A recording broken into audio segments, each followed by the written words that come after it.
since I already talked about scenes, I'll talk about alarmables. I won't go too into detail for all the ubbles because they're all relatively the same, but I'll go into what makes them unique. So obviously the alarmable has the alarms, and pen administration and all that is relatively the same as everyone else. Um, but what makes this different is I kind of exported the task at hand for alarms to a second class, which is the alarm class. Um, and the alarm class handles all of the information regarding the alarm.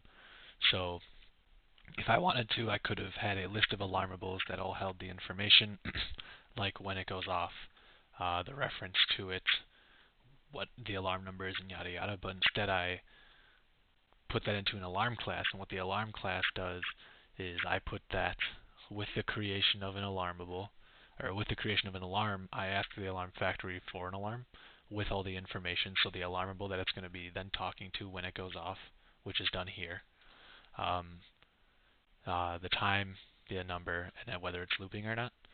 And then in the alarmable manager, what I'm doing is um, checking. I go through the basic step whether it's empty, and then what I do is I check the first one, so it's constant time to check are we at the point where um, an alarm should be going off, and if so, I create a container, loop through all of them that are done. So this is linear time depending on how many there are, and then when I have found them all, triggered them, I put them in this remove container, and then remove them from the alarm. And what that does is, as you'd expect, it makes it probably the most efficient. Instead of going, I used to have it where when the alarm went off, I would then send a command to the alarmable manager saying, hey, I want this alarm removed. Not only was that inefficient, but it also proved to be a pain in the ass because while this is going off, I'm also then telling it that it needs to be removed. So that caused a lot of hell. So I instead just created this method. I think I got rid of this initially, and now I have it linear time, and then linear time and constant time removals. And then the terminate function does as you'd expect.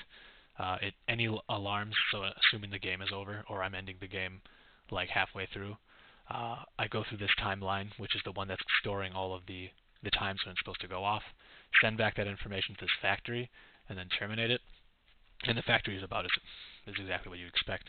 I went a little hardcore on the attorneys, so I strictly allow any alarm creation only through the alarm factory and the manager. I think actually only the factory.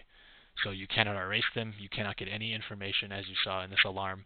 Literally nothing is public. It is all private, and it is all accessed through this alarm attorney, only through the alarm factory. So only some alarmable information can even get the accessors. So that provided probably an unnecessary amount of control.